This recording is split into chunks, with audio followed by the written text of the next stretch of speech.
과거에는 일본인 학생들이 한국에 오면 여전히 한국은 멀었네. 아무래도 한국은 좀 뒤처졌네. 이런 말들을 하고 돌아갔죠. 하지만 요즘 일본의 10대들은 그야말로 한국을 부러워하고 왜 일본은 이렇게 되지 못했을까 고민하게 된다고 합니다. 요즘 일본의 10대들 사이에서 한국을 부러워하는 게 당연한 거고 좋아 보이니까 좋다고 말하는 건데 그렇게 말하지 말라는 어른들이 이해가 안 간다고 하죠. 이런 극과 극 시선 차이를 여실히 보여주는 이야기, 한국인과 비교당하며 굴욕을 느낀 일본인 교사의 굴욕감. 지금부터 만나보시죠.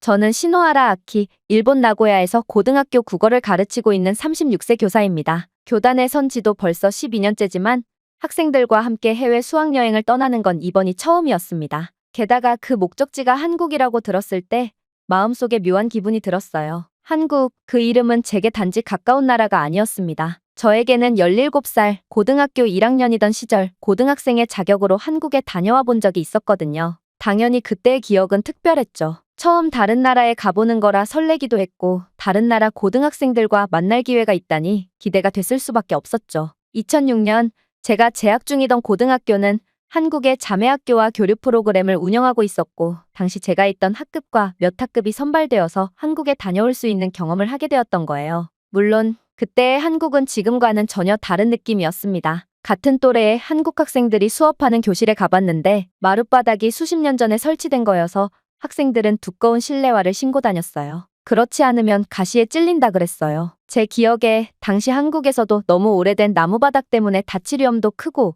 위생상으로 좋지 않다고 하여 교내 환경 개선 작업을 하고 있었다고 했었고 어떤 학급은 깨끗한 새바닥, 근데 어떤 데는 여전히 수십 년 전 설치된 마루바닥으로 되어 있어서 솔직히 충격이긴 했었죠. 우리가 일본에서 태어난 걸 굉장히 감사하다고 느낄 정도로 말이죠. 게다가 한국 길거리엔 아직도 낡은 간판이 많아서 지저분했고 전철 안에서는 일본에서 보기 힘든 풍경이 펼쳐지곤 했습니다. 당시 저와 친구들은 솔직히 조금은 뒤처진 나라, 조금은 시끄럽고 복잡한 나라라는 인상을 가지고 돌아왔던 것 같아요. 물론 사람들은 따뜻했고 한국 문화는 신선했지만 전반적으로는 일본보다 뒤처져 있다는 느낌을 지우기 힘들었거든요. 저희 부모님 세대도 그리고 학교 선생님들도 그런 분위기였죠. 이미 한국으로 출발하기 전에 이런 교육 등을 다 받았기 때문에 실제 그걸 확인하는 수준에 그쳤죠. 하지만 다른 나라에 갔다는 즐거움, 한국의 또래 학생들과 교류 행사를 하면서 가까워졌다는 즐거움은 여전히 기분 좋은 기억으로 남아있었어요. 그로부터 20년 가까운 세월이 흐른 지금, 저는 교사가 되어 제자들을 이끌고 다시 한국으로 가게 되었습니다. 출발 전 교무실에서 열린 수학여행 사전회의 자리에서는 다른 선생님들과의 대화에서 요즘 학생들 너무 한국 문화에 빠져 있다는 말이 오갔습니다. K-팝, 한국 드라마, 한국 음식, 한국 화장품까지 학생들이 한국에 대해 무조건적으로 긍정적인 시선을 갖는 것에 대해 걱정하는 선생님들이 많았죠. 게다가 자국에 대한 자부심이 점점 약해지고 있다는 우려도 함께요. 아마 이 선생님들 대부분이 비슷한 경험을 했을 거예요. 과거 저처럼 이렇게 직접적으로 한국과 일본이 차이가 벌어져 한국은 좀 멀었다는 생각을 가졌을 수도 있고 그래도 교육자의 길 안에 있으니까 일본에서 보수적인 생각을 가지고 있기도 하는 게 일반적이니까요. 사실 저 역시 그 생각에 공감하는 편이었습니다. 물론 과거보다 한국이 많이 발전했겠지만 여전히 일본이 기술이나 질서, 전통에 있어 앞서 있다고 느끼고 있었거든요. 저는 그저 이번 여행이 학생들에게 좋은 체험이 되길 바라면서도 마음 한구석에선 실망도 좀 하고 오면 좋겠다는 생각을 가졌던 것 같습니다. 그러면 일본의 장점을 다시 보게 될 테니까요. 그게 바로 교사로서의 소임.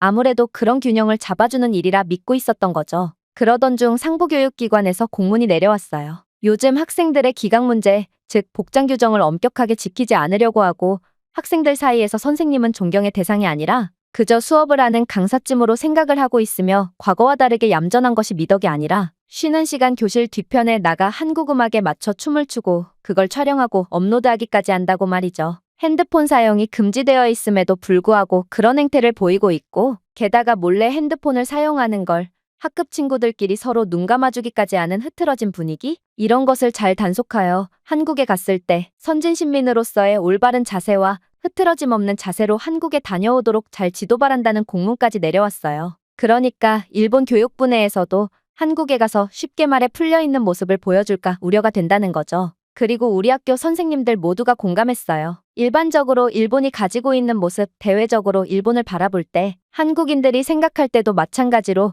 일본의 교실은 조용하고 질서정연할 것이고 복장 규정을 철저히 지켜 모범적인 모습일 것이고 예절과 존경을 중시하는 나라. 그게 일본의 이미지니까요. 근데 가장 우려되는 게 있었죠. 바로 요즘 일본 학생들의 에너지가 너무 넘쳐나는 거예요. 에너지가 넘친다는 건 과거보다 활기차고 자기 주장이 강해진 거라고 할 수도 있겠지만 다만 그 방향이 자국보다는 타국, 특히 한국으로 향하고 있다는 사실이 교사들 사이에서 자주 화제가 되곤 했습니다. K-팝 그룹의 이름이 수업 중 예시로 등장하고 점심시간엔 한국 드라마 이야기가 오가며 급식 후 거울 앞에서는 이 화장법은 한국식이야라는 말이 당연하게 들려오는 분위기. 예전 같았으면 상상도 못했던 일이 이제는 너무도 익숙한 일상이 되었으니까요. 저희 학교뿐만이 아닙니다. 교육청 차원의 보고서에서도 학생들의 자국인식 약화에 대한 우려가 여러 차례 언급되었습니다. 그래서 어찌되었던지 이번에 한국을 다시 가보는 것이 어떤 면에서는 확인의 과정일지도 모르겠다고 생각했습니다. 2006년 고등학생이던 제가 체험한 한국은 분명 일본에 비해 부족했고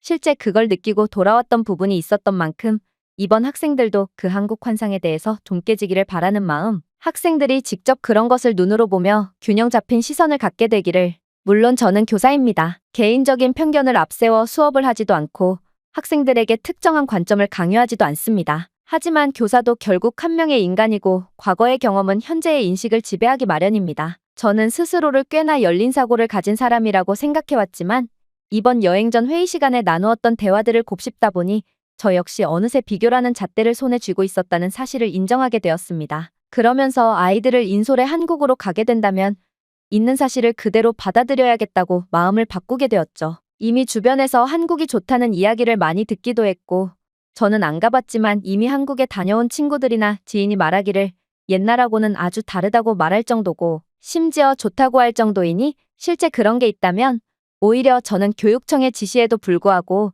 있는 그대로를 보여주는 게 맞겠다라고 생각을 바꾼 거죠. 어쨌든 우리는 한국에 가게 되었습니다. 학생들을 인솔하고 그 어느 때보다 인솔이 쉽지 않았어요. 학생들은 들뜬 마음에 여기저기 사진을 찍기 바빴고 지나가는 한국 언니 오빠들이 예쁘고 잘생기면 다가가서 인사를 하기도 했어요. 세상에 상상도 할 수 없는 요즘 학생들의 적극성에 정말 놀라지 않을 수 없었죠. 뭐 거기까진 그러려니 했어요. 사실 이해가 안 가지만 그래도 그러려니 했어요. 근데 첫날 숙소에서부터 학생들은 난리를 피우더군요. 그것도 별거 아닌 한국 편의점 때문에요. 그날 저녁 숙소 근처 편의점에서 사건은 일어났습니다. 첫 일정이 비교적 가벼운 서울 도심 관광이었고 저녁 식사도 단체 식당에서 해결했어요. 아이들이 원하는 한국 음식을 먹을 수 있는 그런 대형 식당이었죠. 그런데 학생들은 여기서 끝나지 않았고 숙소에 돌아온 뒤 숙소 앞에 있는 편의점에 다녀오기 시작했어요. 학생들이 자유롭게 저녁 이외 별도로 편의점에 가서 먹을 걸 사오기 시작했고 한두 명이 다녀오더니 이제는 거의 모든 학생이 다녀오겠다고 이야기를 하더라고요. 숙소 바로 앞 창밖으로도 보이는 수준의 거리라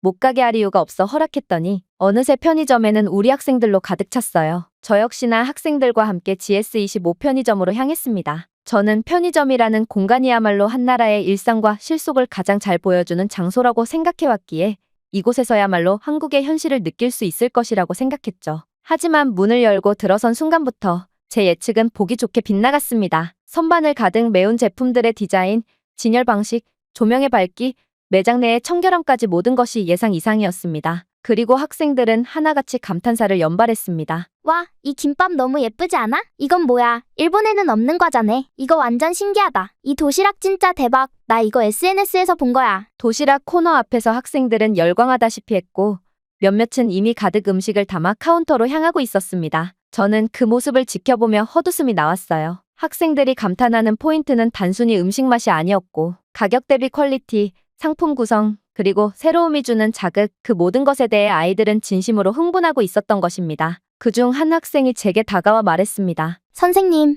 일본 편의점도 좋지만 여긴 더 다양하고 깔끔한 것 같아요. 저는 순간 당황했습니다. 무어라 대답해야 할지 몰랐고 그래, 많이 골라봐라며 웃어넘겼습니다. 학생들이 한참 편의점 쇼핑을 하고 웃고 떠들고 그럴 때마다 저는 그 영업장이나 주변이 소란스러워지지 않게 아이들에게 목소리를 낮춰라, 조용히 이야기를 해라, 숙소방으로 돌아가서 먹어라, 이렇게 아이들을 지도하고 있었죠. 근데 솔직히 저도 SNS에서 보던 한국 편의점 간식들이 눈에 보여서 그걸 사고 싶기도 했는데 결국 아이들이 일본에서 알려진 한국 편의점 간식들을 모두 사는 바람에 제가 나중에 살 물건은 없더군요. 그리고 학생들이 좋아한 건 한국 편의점뿐이 아니었어요. 길거리에서 지나가는 사람들 하나하나에 반응하며 아이들은 감탄을 멈추지 않았어요. 특히 눈에 띄는 건 남학생들이 한국 남성들을 볼 때마다 터져 나오는 말이었습니다. 선생님, 한국 형들 진짜 멋있어요. 스타일이 다르다니까요. 키도 크고 그냥 분위기 자체가 완전 달라요. 선생님도 아직 결혼 안 하셨잖아요. 근데 한국 남자가 대시하면 받아줄 거예요?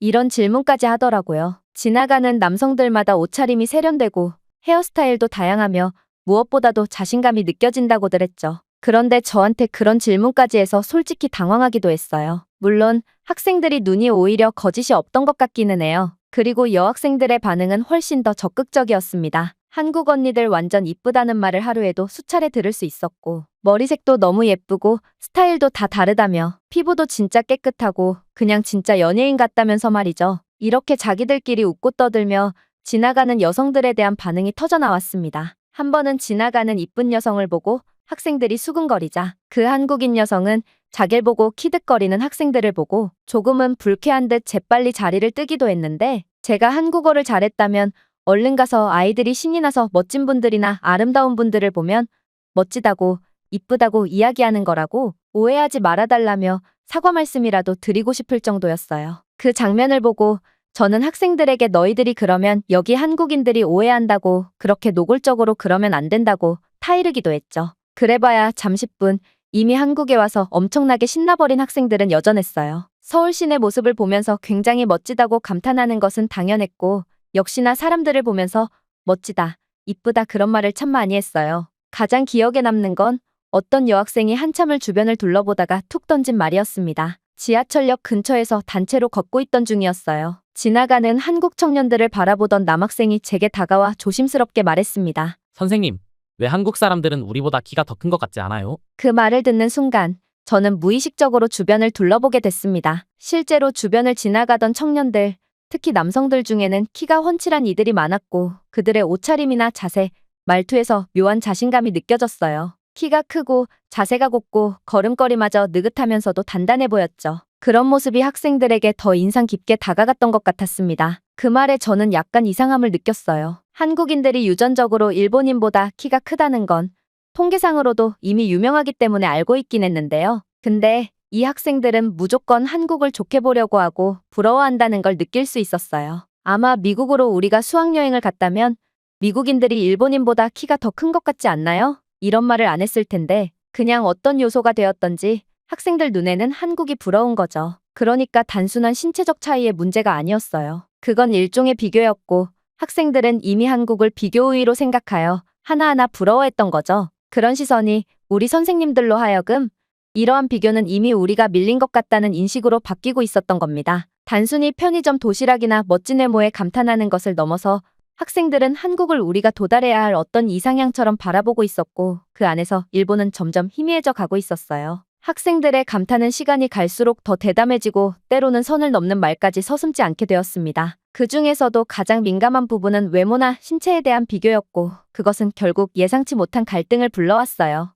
그날은 서울의 번화가에서 짧은 자유시간을 가진 날이었습니다. 학생들은 삼삼오오 모여 카페와 패션 매장을 돌아다니며 즐거운 시간을 보내고 있었고 몇몇은 길거리에서 지나가는 사람들을 보며 여전히 와, 또 잘생겼어. 이번엔 진짜 모델 같아. 한국에 와서 하루도 빼놓지 않고 매순간 하는 말들이죠. 저 역시 그 모습을 지켜보며 마음속으로는 복잡한 생각이 이어졌죠. 너무 감탄이 과하지 않나, 괜히 누군가에게 신뢰가 되진 않을까, 또 우리 스스로를 계속 깎아내리는 말만 하고 있는 건 아닐까. 그런데 갑자기 옆에 있던 남자 선생님, 나카무라 선생님이 학생들에게 목소리를 높이기 시작했습니다. 여기 사람 구경하러 온 거냐? 여행을 와서 이런 식으로 사람을 평가하고 외모로 비교하는 건 예의가 아니지. 학생들은 갑작스러운 고성에 놀라 움찔했고 그 자리에 있던 분위기가 순간 싸늘해졌습니다. 나카무라 선생님은 굉장히 침착한 성격으로 알려져 있었기 때문에 평소 그렇게 목소리를 높이는 일이 거의 없었거든요. 그는 말을 멈추지 않았습니다. 사람은 누구나 다르게 태어난다. 키가 크다고 좋은 것도 아니고 외모가 전부도 아니야. 그런 식으로 비교하고 부러워하는 건 어리석은 짓이야. 말은 틀리지 않았습니다. 저 역시 그 말에 내심 동의했습니다. 그런데 이상하게도 그 말투 속엔 단순한 훈육을 넘어선 감정이 느껴졌어요. 분노, 당혹감, 그리고 어쩌면 상처 같은 감정이었습니다. 사실 저는 알고 있었습니다. 나카무라 선생님의 키는 165cm. 일본에서는 그것이 문제가 되는 일은 거의 없었죠. 그는 늘 자신감 넘치게 수업을 이끌었고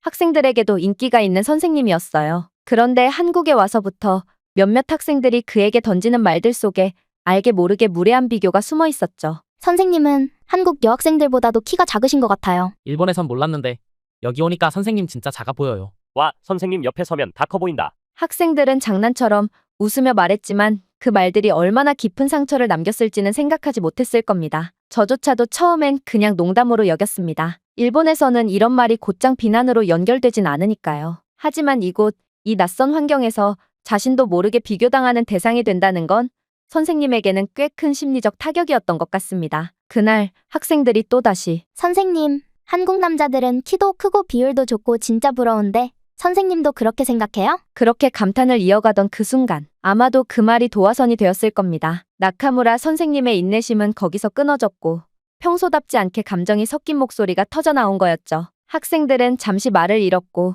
몇몇은 시무룩한 표정으로 고개를 숙였습니다. 저도 나서서 분위기를 정리해야 했습니다. 얘들아, 선생님 말씀이 맞아. 감탄하는 건 좋지만 비교는 조심해야 해. 누군가를 올려다보는 것도 누군가를 내려보는 것도 다 같은 실수야. 그리고 학생들이 평소 학교에서 이러지 않는데 여기 한국에 와서 유독 그러는 이유를 알게 되었어요. 학급 반장과 부반장 아이들을 데려다 놓고 수학여행 마지막 날 진지한 대화를 들을 수 있었어요. 마지막 날 드디어 모든 일정을 마치고 숙소로 돌아온 늦은 저녁. 저는 학급의 반장과 부반장을 조용히 불렀습니다. 둘 다 책임감이 강하고 학급 내 분위기를 누구보다 잘 아는 아이들이었습니다. 저는 조심스럽게 물었어요. 이번 여행 동안 왜 그렇게 한국 사람들에 대해 감탄을 많이 했는지, 그리고 왜 나카무라 선생님께 그런 말을 했던 건지, 혹시 너희들이 느낀 게 있다면 솔직히 말해줄 수 있을까? 아이들은 잠시 머뭇거리더니 이내 진지한 얼굴로 말을 꺼냈습니다. 선생님, 저희가 평소에 학교에서 그렇게 말하지 않잖아요. 근데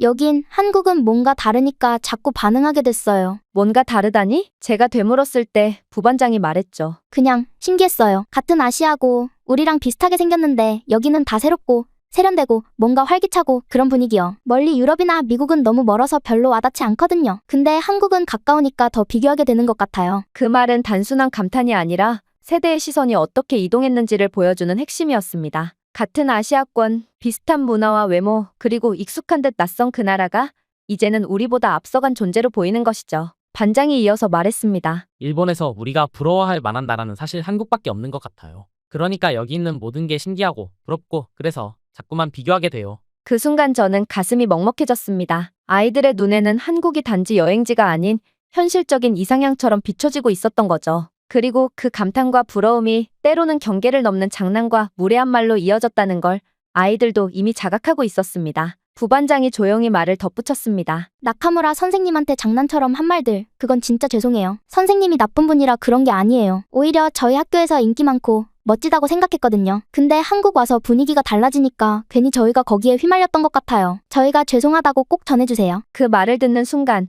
저는 무언가 내려앉는 기분이 들었습니다. 아이들은 철없던 장난의 이면에 감춰진 마음을 스스로 인식하고 있었고 그것을 용기내어 말하고 있었습니다. 어쩌면 그 진심이 나카무라 선생님께도 가장 큰 위로가 되지 않을까 생각이 들었습니다. 그날 밤 숙소 회의실에서 모여 있었던 저희 인솔 교사들도 이 이야기를 공유했습니다. 모두가 한마디씩 덧붙였지만 가장 크게 남은 건 단 한 가지였어요. 그동안 정말 많은 것이 바뀌었구나. 한국이라는 나라가 바뀌었고 일본이라는 사회가 바뀌었고 그리고 무엇보다 아이들의 시선이 바뀌었다는 것. 과거엔 우리가 앞서 있다고 믿었던 그 자리에서 이제는 아이들이 누군가를 동경하고 부러워하며 자기를 돌아보는 모습을 보게 된 것입니다. 20년 전 17 소녀였던 저는 한국에서 일본이 앞서 있다는 당연한 믿음을 품고 돌아왔습니다. 그러나 20년 뒤 그 기억은 조용히 허물어졌습니다. 아이들은 이제 새로운 기준을 가졌고 그 기준 속에서 스스로를 돌아보며 성장해가고 있습니다. 저는 그런 아이들의 변화를 부정하지 않기로 했습니다. 비교가 아닌 배움으로,